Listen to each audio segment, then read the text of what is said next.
Okay, everyone, you can probably read the board right now, and this is a video idea that I've wanted to do for a couple months now, but I wanted to wait until the draft lottery. Who should Seattle take?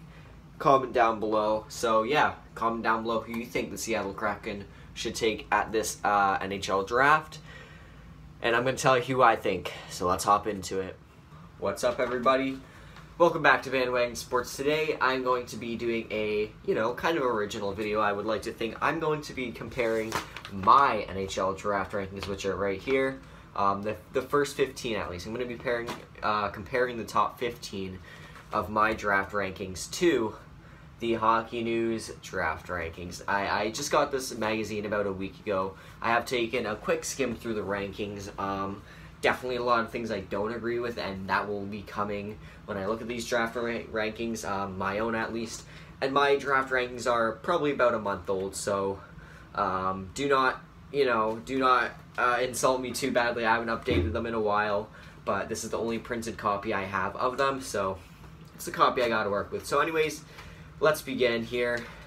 At the number 1 overall pick. So for the Hockey News, their number 1 overall pick is Owen Power. You can see right there from the University of Michigan. And my number 1 is Matthew Beniers from the University of Michigan. And I have him number 1. Basically, I think that both these guys are great. I think they're both amazing players. But I just think that Beniers has a little bit more of that kind of potential, maybe not as much potential as Power, but I definitely think he's going to be a much more versatile and useful NHL player if he doesn't reach his peak, unlike Owen Power. So number 2 now, this is the first pick I don't agree with, and I really don't agree with this one. Simone Edvinsson at number 2. Are you kidding me? Like, look at this. Simone Edvinsson, number 2. I have Simone Edvinsson at number 11. I feel like the boomer bust potential is definitely there. I just didn't really see that much from his game this year that I should put him in the top 10. I think he's going to be a good top 4 guy. He can't pass the puck to save his life, but if that's an issue that gets ironed out, yeah, good top 4 offensive defenseman for sure. So I don't think I see him as the number 2 prospect in this draft. My number 2 is William Eklund from Sweden as well, and I think Eklund just loads better than Edvinsson. Number 3, the Hockey News has Canadian winger Dylan Guenther. You can see right there, the top 3. I have Dylan Guenther at number 4. My number 3 is Owen Power, so I do have Power in the top 3, but I think that, Power, and compared to 1 to 3, I think that Owen Power is honestly the 3rd best player right now coming out of this draft. I feel like he needs another year or two, maybe in the AHL or back at Michigan.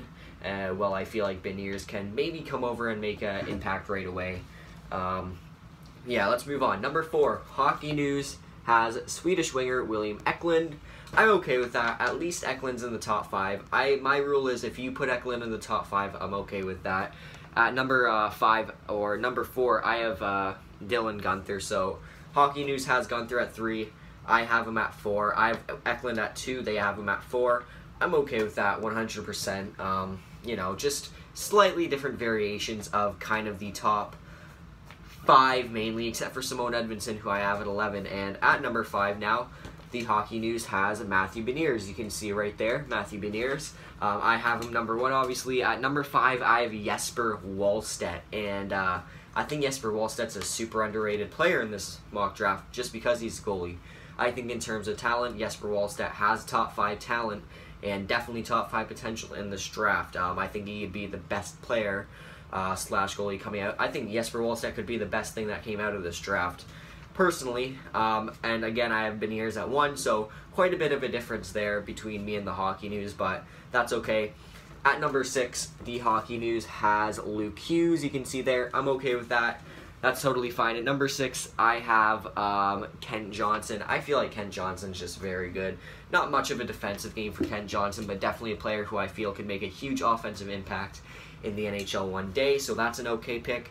At number 7, the Hockey News has Clarke. You can see right there, who played in Slovakia this past season. And at number 7, I have Luke Hughes. So again, not much of a difference. So far, other than 1 or 2 picks, Edvinsson and Beniers, our mock drafts or our draft rankings are pretty similar. Luke Hughes at 7 for me.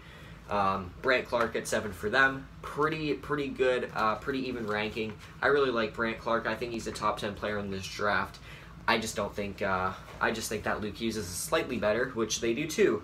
And at number 8 for the Hockey News, they have Kent Johnson, who I have at number 6. And at number 8, I have Brant Clarke. So again, the 3 players right there are the same 3 players, except for me.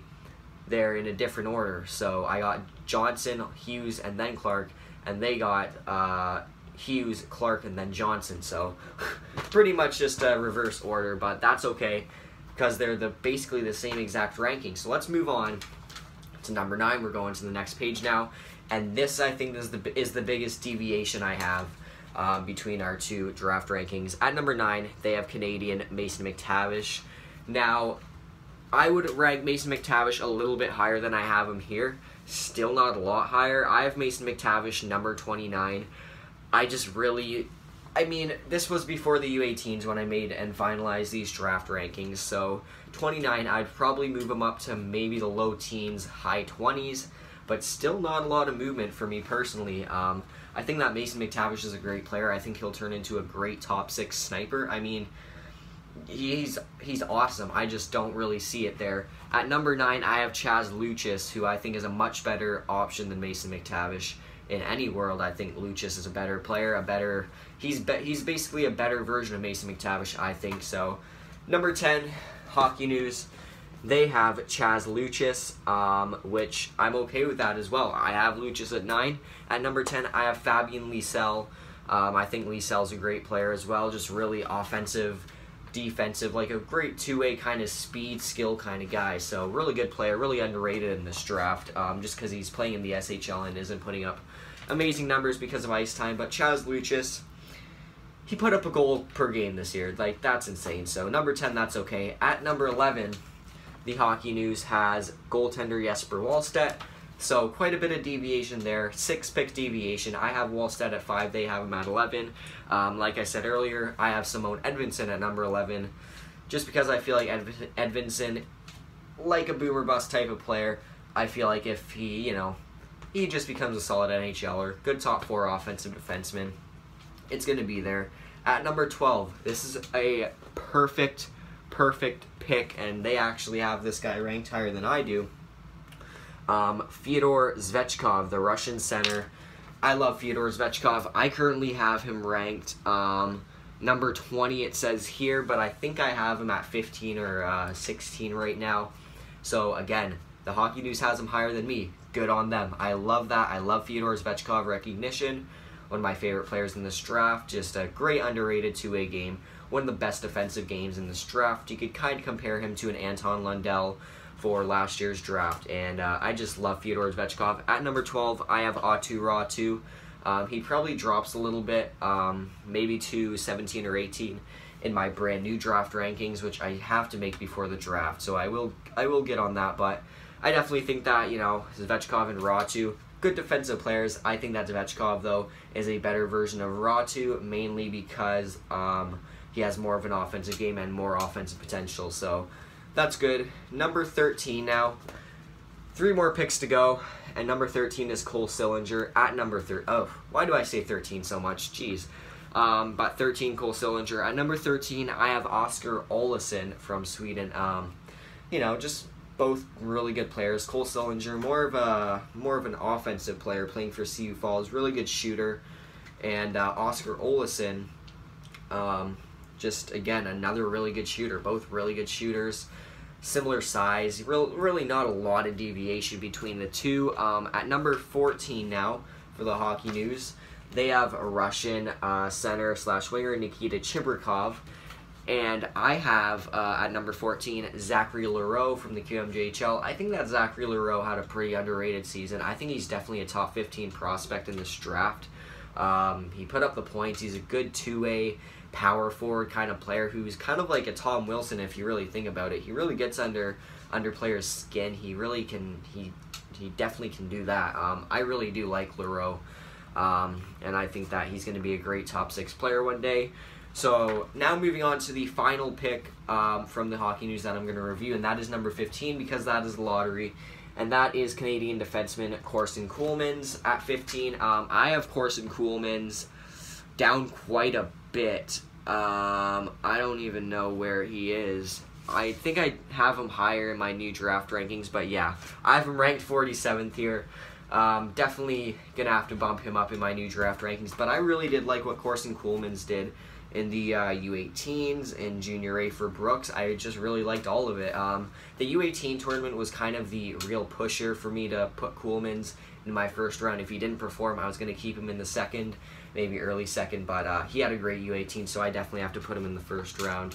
And at 15, I have Simone Robertson from Sweden, another really good player who the Hockey News actually has ranked 32, so they barely have Simone Robertson in their first round, but that is the top 15 for mine and the Hockey News rankings compared. You guys can choose who you prefer. Probably the Hockey News. It's a bit more up to date. My rankings aren't really up to date, but some guys who I do want to touch on that I think the Hockey News either underrated or overrated. I think they overrated Mason McTavish. I don't think he's that good. I think they slightly overrated Nikita Chibrikov. Slightly overrated Corson Kuhlman's. Definitely overrated Carson Lambos. I don't think he's the 17th best prospect. He hasn't shown anything to prove that he is. I think that they underrated Xavier Bourgault. He played great this year.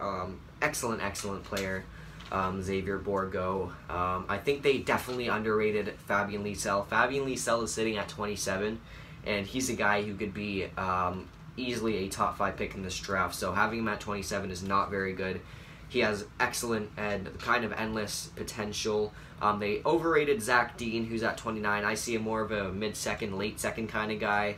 Sasha Pastujov, I think, is underrated as well. I think Pastujov is probably a top 20 player in this draft, and I also think they underrated Simone Robertson, who's at 32, and that's probably about as far as I'm going to go. I don't want to push into, like, the 70s and saying they underrated a guy like Kisakov or whatever, even though they did, but that's going to be the video. So this was a fun one to put together, kind of just a video that I want to do just to compare my rankings to, you know, what real professional scouts are thinking. I think in terms of at least that top 10, it's pretty similar, and I think me and the scouts or whatever are thinking kind of the same thing. So maybe I got the mind of a scout, but anyways, that's going to do it for this video. Thank you all so much for watching. If you enjoyed, please hit the like button and subscribe. Really helps out the channel. If you don't want to, though, no pressure. I'm just glad that you watched this video. So, again, I say this probably 3 times at the end of every video, and then I get sidetracked. Good old ADHD. Thank you all so much for watching. Catch you in the next one. But for now,